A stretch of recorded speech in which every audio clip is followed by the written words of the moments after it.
Hello friends, welcome to my TET classes. Friends, आज हम पढ़ेंगे पर्यावरण और पर्यावरण में पढ़ेंगे वायुमंडल। वायुमंडल क्या है? पृथ्वी को चारों ओर से घेरे हुए वायु के विस्तृत फैलाव को वायुमंडल कहते हैं।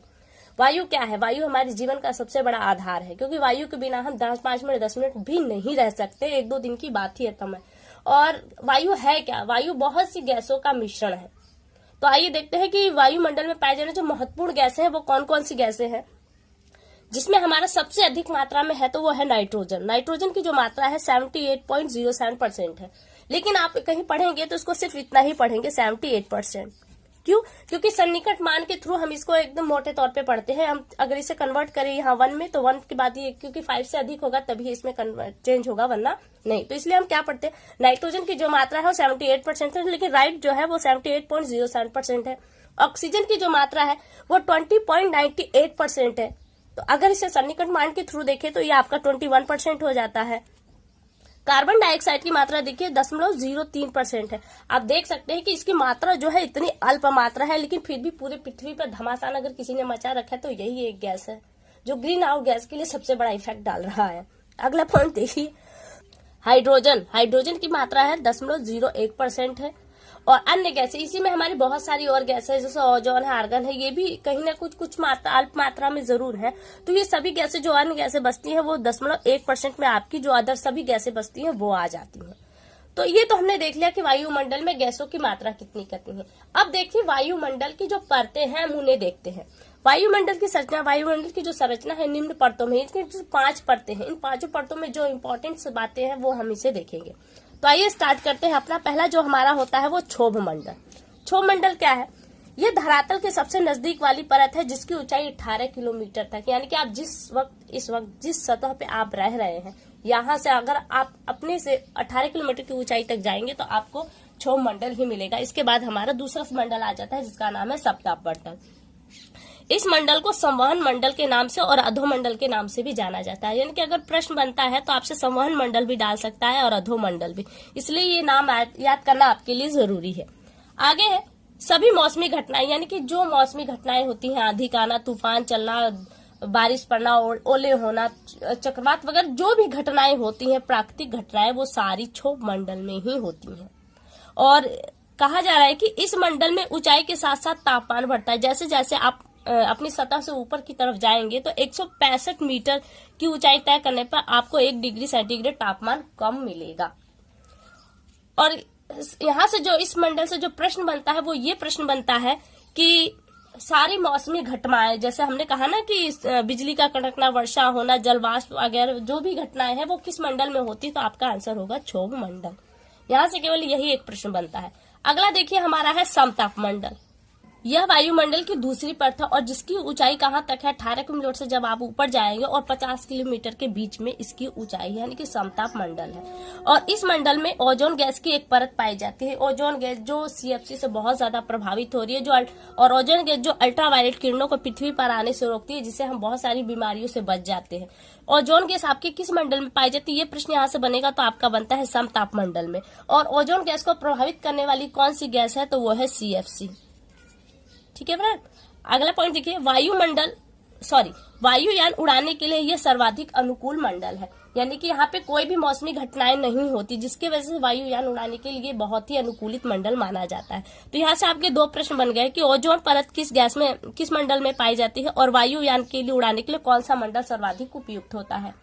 अगला है कि ऊंचाई के साथ साथ तापमान बढ़ता है। अभी हमने ऊपर वाले में देखा कि तापमान कम हो रहा था, और यहाँ पे दूसरा मंडल, ये जैसे जैसे आप ऊंचाई पर जाते हैं तो क्या होता है, आपका तापमान बढ़ता है। क्यों बढ़ता है? क्योंकि ओजोन की अधिकता इस मंडल में है, जिसके कारण से इसका तापमान बढ़ता चला जाता है। अगला देखिए, अगला हमारा है मध्य मंडल। मध्य मंडल यानी कि 5 मंडल है। इस 5 मंडल में 2 मंडल ऊपर, 2 मंडल नीचे और 1 मंडल बीच में होता है। इसी कारण से इसका नाम रखा गया है मध्य मंडल।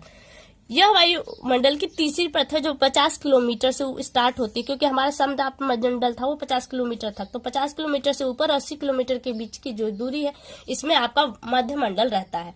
और इस मंडल की जो खासियत है, ऊंचाई के साथ तापमान फिर यहाँ पर घटना स्टार्ट होता है। अभी सेकंड मंडल में, फर्स्ट मंडल में क्या था, तापमान हमारा घट रहा था।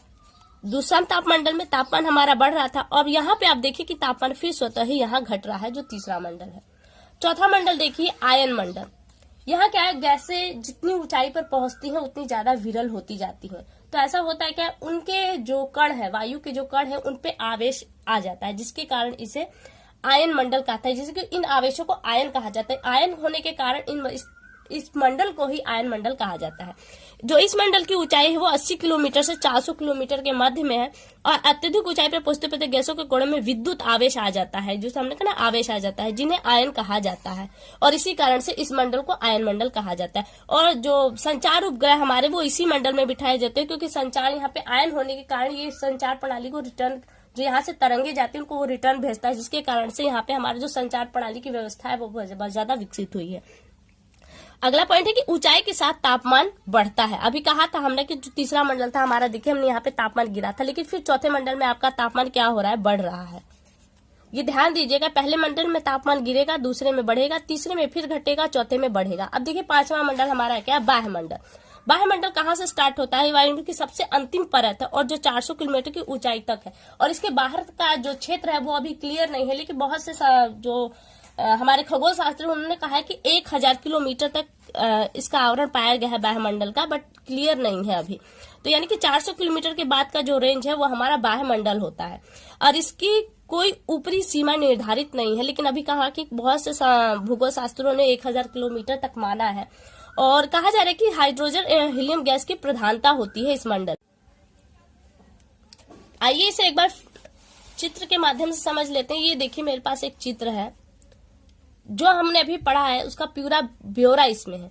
देखिए हमारे ये सतह है, ये हमारा क्षोभ मंडल है। क्षोभ मंडल से ये क्या जा रहा है कि यहाँ पे जो ये 18 किलोमीटर है, यानी कि ये ध्रुवों पर इसकी ऊंचाई 18 किलो, जबकि भूमध्य रेखा की तरफ आते हैं तो इसकी ऊंचाई 8 किलोमीटर ही रह जाती है क्षोभ मंडल की। और यहाँ पे जो मौसमी घटना आप देख रहे हैं, बादलों को गरजाए चमकते हुए दिखाया जा रहा है, तो ये क्या है, हमारा मंडल है। और यहाँ ऊंचाई के साथ तापमान घटता है। फिर हमारा आता है दूसरा है समताप मंडल, और इसी मंडल में ओजोन परत की एक लेयर पाई जाती है और ये वायुयान उड़ाने के लिए सबसे ज्यादा महत्वपूर्ण है। और यहाँ पे देखिए ऊंचाई के साथ तापमान भी बढ़ता है और ये कहाँ 50 किलोमीटर की ऊंचाई तक पाया जाता है। फिर देखिए हमारा मध्य मंडल है। मध्य मंडल में क्या होता है कि हमारा ऊंचाई के साथ तापमान घटता है और यहाँ पे जो हमारी है ये 80 किलोमीटर के रेंज में, 50 से 80 किलोमीटर के रेंज में है। फिर हमारा आता है आयन मंडल। आयन मंडल रेडियो तरंगों को परिवर्तित करती है। आप देख रहे हैं कि रेडियो तरंगों को परिवर्तित किया और ये ऊंचाई के साथ इसका तापमान भी बढ़ता है।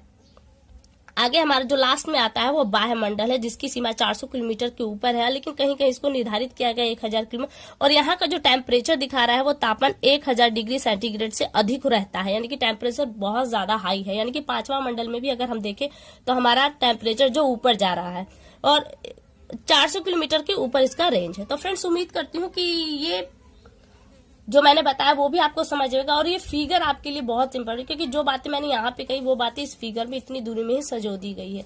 तो उम्मीद करती हूँ आपको ये समझ में आ गया होगा। अगली वीडियो में आपसे बहुत जल्द मुलाकात होगी, तब तक के लिए नमस्कार।